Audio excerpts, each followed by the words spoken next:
My name is Forrest Tidwell. My hobby is wood turning.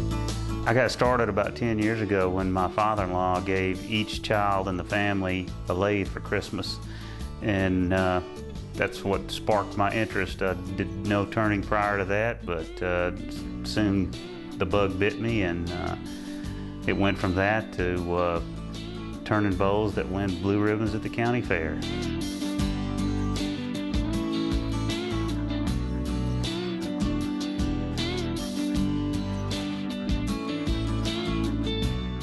Wood turning is attaching a block of wood or a spindle of wood to a lathe which rotates, and then you have a tool rest that you put in place, and various tools for various purposes are placed on the rest and handheld, and you carve the wood as it spins on the lathe.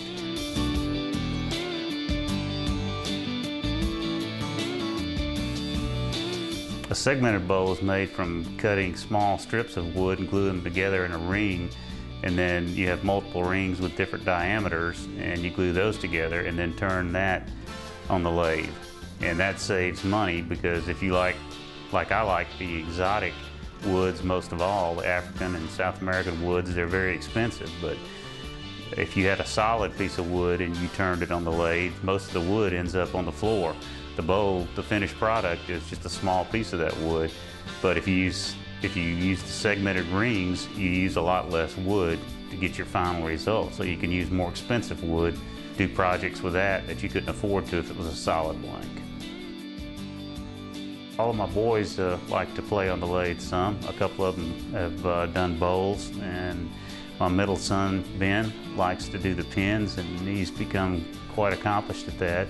He got on the web and found some designs for putting pins together in a segmented fashion like I do the bowls, which results in some incredibly handsome patterns. And when you use the exotic woods, you have multiple colors you can put together, so he's become quite good at that.